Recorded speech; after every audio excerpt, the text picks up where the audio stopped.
She does not seem like the kind of person who's going to be found murdered in her apartment. This was a slow, brutal murder.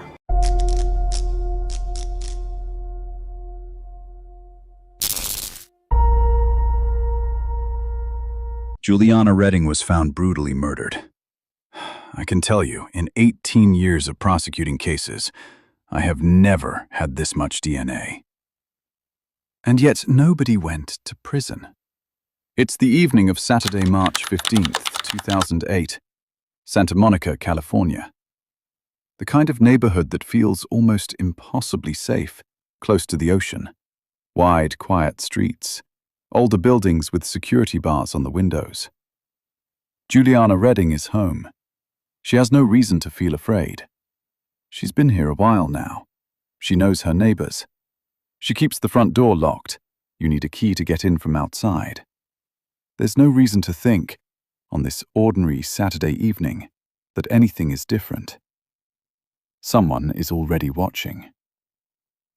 Juliana Maureen Redding was born on October 25, 1986, in Dallas, Texas, on Picasso's birthday. Her mother, Patricia, said she knew from that very first day she had given birth to something special, a masterpiece. That detail alone says so much about how she was seen from the very beginning. She grew up in Tucson, Arizona. Her father, Greg, was a pharmacist. Her mother, Patricia, was artistic, warm, the kind of woman who would later turn to painting to try to survive losing her daughter. Juliana grew up alongside her younger brother, Patrick, in a close, devout Catholic home, full of structure, warmth, and high expectations. And from the very beginning, Juliana met those expectations, and then some. There's this story her family told about when she was small. She used to carry business cards around in her great-grandfather's old black leather briefcase. A little girl, walking through the world like she already owned a corner of it, telling anyone who would listen that she was going to be a businesswoman one day. It's honestly heartbreaking to picture now. This small girl, completely certain of her future. Her grandmother used to take her to executive board meetings, and Juliana, somehow, fit right in. She'd sit quietly at those tables, completely at ease in rooms full of adults, surrounded by people who barely noticed children. That confidence was never performed. It was just who she was. At Sal Point Catholic High School, she played golf for 4 years, and in her senior year, the team ranked first in the state. She ran track and field. She played soccer. She was on student council. She was in the drama club. She was in the recycling club. She seemed to want to experience everything. Her school advisor, Sister Helen Rao, said she simply had a love of life that naturally spread to others. When you hear that from someone who has seen thousands of students pass through, you listen. In 2005, Juliana was selected as a Tucson Symphony debutante. Poised, confident, comfortable being seen. And then she moved to California. She enrolled at Santa Monica College, studying communications. She signed with a national modeling agency. She worked as a hostess, then a waitress. She was landing modeling jobs, product shoots, music videos, earning around $3,000 per job on average. For a young woman barely out of high school, just starting out, that was real money, real traction. She had her own one-bedroom apartment on Centinela Avenue, close to the beach. She had a Yorkshire Terrier named Gigi. She appeared in Maxim magazine. She earned a small film credit in an independent film called Kathy T. Her friend Genevieve Stewart, who knew her at Santa Monica College, said Juliana moved through the world like someone who believed there was space for her in it, a kind of quiet confidence. She had one goal, beyond all the other goals. She wanted to open her own boutique one day. She wanted to build something that was entirely hers. One person who knew her wrote in her memorial, She did more and felt more and dreamed more than most people will ever allow themselves to. Juliana Redding was 21 years old, with a future she had already mapped out in her mind. And then, in early 2007, she met someone who would unravel everything. His name was Dr. Munir Uwaydah, and on paper, he was extraordinary. Lebanese-American, in his early 40s, a board-certified orthopedic surgeon who had trained in Beirut, then New York, then at Stanford. He ran a network of medical clinics across Southern California. He had real estate on multiple continents, a house in Beverly Hills, a beach property, a horse farm in Germany. He drove expensive cars. He collected beautiful things. And, according to prosecutor Alan Jackson, when Dr. Uwaydah walked into the restaurant in Santa Monica, where Juliana was working as a hostess, he saw her before she saw him. Within days, he offered her a job as a medical assistant at one of his clinics. The pay was good, really good. Good enough that Juliana was soon driving a white Range Rover. From the outside, it looked like an opportunity. From the outside, it looked like a generous man helping a young woman get started. It didn't happen all at once. It built little by little. She moved into his home in Beverly Hills. He gave her gifts, jewelry, designer items. He spoke about the future. He even, at one point, offered to buy her a Lamborghini for her 21st birthday. He discussed marriage. He started talking about going into business with her father. Juliana's father, Greg, never fully trusted him. But Juliana was young, and this man was charming, and the gifts were real, and the future felt possible. You can't help but wonder what she saw in those first months. Whether she could tell, even then, that something was off. Then came October 2007, her 21st birthday, a trip to Las Vegas. During that trip, Greg Redding called his daughter. He had found out the truth. Dr. Munir Uwaydah was married to a woman in Lebanon. They had 3 children together, a whole life he had never mentioned. Not once. Juliana confronted Uwaydah in the hotel room that night. They had a major fight. She and her girlfriends got a separate hotel room. The next morning, they flew home. Prosecutor Alan Jackson described it simply. They got into a fight, and Juliana said, "That's it." It ended there. Or so she thought. What Juliana didn't fully realize was that ending the relationship was not going to be simple, because Uwaydah was not done. After the breakup, according to her friend Kelly Duncan, Uwaydah started showing up. Persistent text messages at first, then driving past her apartment, then appearing at places she frequented around Santa Monica. She told me she was scared to death of Munir, Duncan told investigators later. Scared to death. He was stalking her. And that's the part that stays with you. She had done everything right. She had listened to her father. She had left. She had gone back to school, back to her apartment, back to her life. And still, he followed. Meanwhile, something else was developing. Something she couldn't control, because she didn't know it was happening. Uwaydah had stayed in contact with her father Greg after the breakup. He proposed a business arrangement. Greg, a pharmacist, would take over operations of a pharmacy in Camarillo, California, at a base salary of nearly $400,000 per year, plus bonuses tied to manufacturing a pain-killing pharmaceutical cream. It's worth noting that this was not a simple business offer. This was a man who had been cut out of Juliana's life, using the connection she had created between them to keep a thread running to her family, even after she had walked away from him. Greg Redding negotiated. Then he had doubts. The pharmacy didn't have the appropriate licenses for cream production, and the more he looked at Uwaydah's operation, the less legitimate it felt. The talks had broken down once before, at the end of 2007. They picked up again in early 2008. Then, on March 10, 2008, Greg Redding made a final decision. He sent a formal letter, in writing, withdrawing from the deal. 5 days later, his daughter was dead. March 15th, 2008. Juliana had spent the day the way she spent most days, working a shift, seeing friends. She had dinner out that evening, then came home. Her boyfriend at the time, a surfer named John Gilmore, someone she'd been on and off with for nearly 2 years, called her that evening. She told him she was fine. He mentioned going out for beers with some friends. She said, okay. They hung up. That was the last time anyone spoke to Juliana Redding. At 9:53 p.m., a neighbor reported hearing screams, loud movement.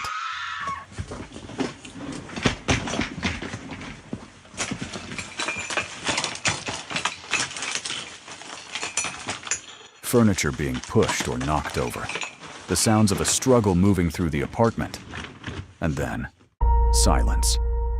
At some point during those moments, Juliana reached for her phone. She managed to dial 911.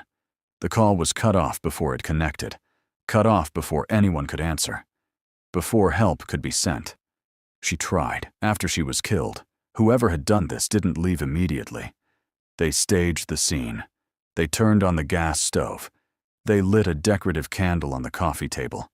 They left the apartment knowing that the gas would build, and that eventually that candle would ignite it, and that the entire bungalow and every piece of evidence inside would be destroyed. It's unsettling to think about how deliberate that was. This was not panic. This was planning. The building saved everything. It was old. There were vents, gaps, airflow that prevented the gas from fully building up the way it should have. Later, police would say that if conditions had been even slightly different, the whole structure would have gone. Juliana's story would have ended there, in rubble, with no answers, and no evidence, and no one to answer for what happened to her. Her body wasn't discovered until the next day, March 16th. Her mother, Patricia, had been trying to reach her. No response for days. After repeated calls went unanswered, Patricia, worried her daughter had missed a scheduled photo shoot, contacted the Santa Monica Police Department. Officers were sent to the apartment on Centinela Avenue. When they arrived, something already felt wrong. The front door was unlocked, and the moment they opened it, they were hit with the overwhelming smell of natural gas. A large candle was still flickering on the coffee table, burning down in a room saturated with gas. The entire apartment had been turned into a bomb that, by some act of chance, had not yet gone off. In the back bedroom, they found Juliana. She was 21. Detectives from the Santa Monica Police Department got to work immediately. And almost immediately, something stood out that would define this entire case. DNA everywhere. Not a trace. Not a partial profile. DNA on the interior door lock. DNA on a plate in the kitchen sink. DNA on the gas stove knob, the same one that had been turned on to try to destroy the scene. DNA on the front and back of Juliana's t-shirt. DNA on her cell phone. And then the location that mattered most, DNA on Juliana's neck. Prosecutor Alan Jackson would later say, "In 18 years of prosecuting cases, I have never had this much DNA. That detail alone says so much about what she went through that night." When investigators recovered Juliana's phone, they confirmed the partial 911 call, the record of someone trying to reach help and being stopped. They also found something in the forensic detail that is almost impossible to sit with. Juliana's own DNA was found under her own fingernails. She had been clawing at her neck, trying to pull her attacker's hands away. It's an instinctive, desperate reaction, the body's last attempt to survive. It's honestly heartbreaking to picture. Detectives started with the people closest to Juliana. Her father, Greg, pointed immediately to John Gilmore, the on and off boyfriend. He told police about a time Gilmore, in a drunken rage, had kicked in the door of Juliana's car. Gilmore was brought in and questioned. He admitted he had gone to the apartment the morning after the attack, before anyone knew she was dead, and had looked through the security door and seen the candle still burning. He denied any involvement. His DNA was tested. He was cleared. Investigators then tested the DNA of more than 40 women connected to Juliana's life. Nothing matched. They needed a different angle. That angle came from Detective Karen Thompson. She had been on this case from day one, and she refused to let it go cold. She went back to the relationships. She went back to the business connection. She requested permission from SMPD to continue investigating on her own time, off the clock, because she wasn't willing to stop. She began working through the network of people connected to Dr. Munir Uwaydah, testing DNA one by one, methodically. And then, a match. The DNA profile taken from Juliana's apartment from the door lock, the kitchen plate, the stove knob, the t-shirt, the cell phone, and most critically from Juliana's own neck, matched a woman named Kelly Sue Park. Park was 44 years old, Korean-American, based in Thousand Oaks. She worked for Uwaydah as a real estate broker and personal assistant. She had, according to prosecutors, another role entirely. Uwaydah himself had referred to her, and this is a direct quote that appeared in court documents, as his James Bond. Prosecutors believed Park was Uwaydah's enforcer. That when people crossed him, particularly in financial disputes, Park was the one sent to deal with it, to threaten, to intimidate, to confront. And that this wasn't new behavior. Court filings described a pattern. Park, sometimes with her boyfriend, Ronnie Case, had been used to strong-arm people into settling debts on at least 2 other occasions before Juliana's death. And the money told its own story. 3 weeks before Juliana was murdered, Park had been paid $250,000 by Uwaydah. In the days just before her arrest, 2 years later, members of Park's family received a payment of $113,400, also from Uwaydah. In the 18 months following the murder, more than $1 million was transferred from Uwaydah to Park. She was also receiving a monthly salary from him of $10,000. That's a staggering amount of money, far beyond anything explained by real estate brokerage. Kelly Sue Park was arrested on June 18, 2010, 2 years after Juliana's death. Bail was set at $3.5 million. Someone paid it. Prosecutors believed that someone was Uwaydah. 2 days after Park's arrest, Dr. Munir Uwaydah left the United States. He flew to Lebanon, and he has not come back. And here's the detail that raises a quiet but difficult question about this entire case.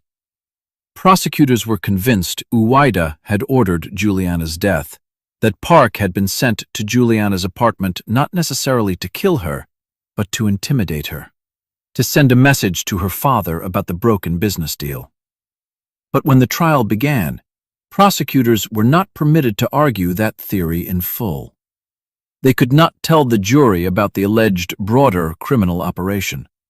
They could not name Uwaydah as the person behind it. What the jury saw was a forensic case, powerful, detailed, heavy with physical evidence, but missing its context.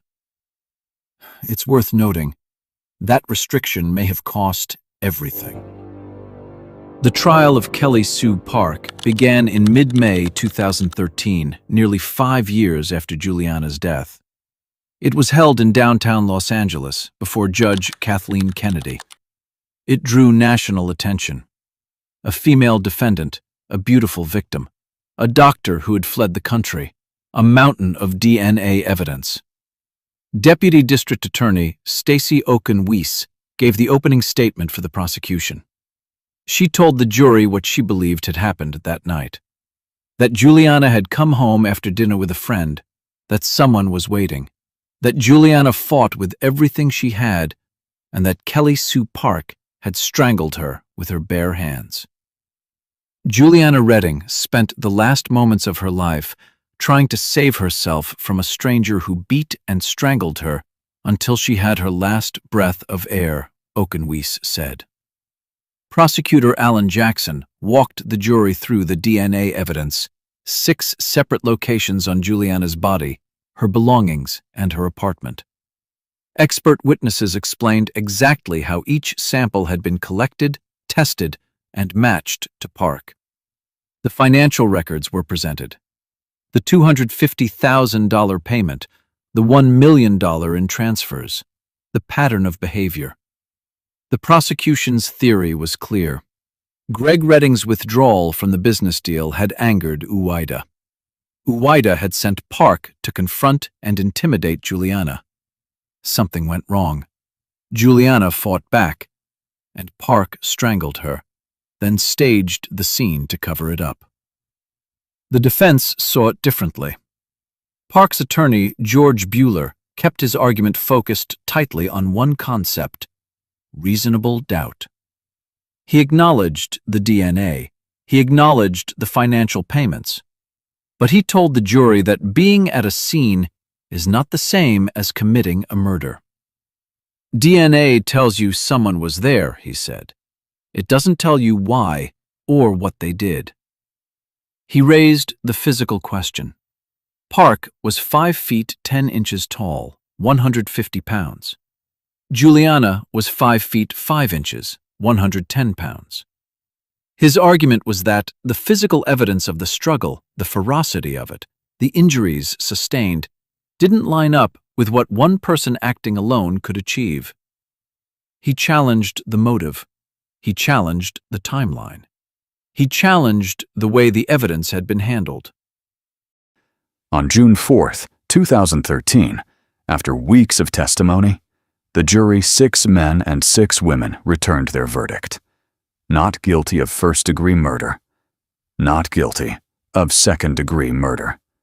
Park broke down in tears. The jurors were quickly escorted out through a back entrance before the gallery had time to react. When they were gone, the room exploded. Voices rose from the gallery. People screamed. Obscenities were shouted. People called out that she knew what she had done. Others wept openly. Friends and supporters of Juliana's family appeared ready to physically confront Park, who was led away through a rear entrance by deputies. The people who loved Juliana held on to each other. Juliana's family walked out of that courtroom in silence, without a word, without answers. And honestly, it's hard not to feel the weight of that. District Attorney Jackie Lacey later issued a formal statement. Although we disagree with the verdict, we respect our system of justice. No one has ever been convicted of the murder of Juliana Redding. After the acquittal, Kelly Sue Park was not done with the courts, and neither were the courts with her. In September 2015, Park was arrested again, alongside 13 other associates of Uwaydah, on charges connected to a $150 million insurance fraud scheme. Patients had been deceived into surgeries they believed Uwaydah would perform. Instead, the procedures were carried out by a physician's assistant who had never attended medical school. 21 patients sustained lasting scars. Many required further surgery. Many suffered physical and psychological trauma. Bail was set at $18.5 million. In 2020, the Los Angeles Superior Court dismissed all fraud charges against Park. The appeals court upheld that dismissal in January 2021. Kelly Sue Park is currently living freely.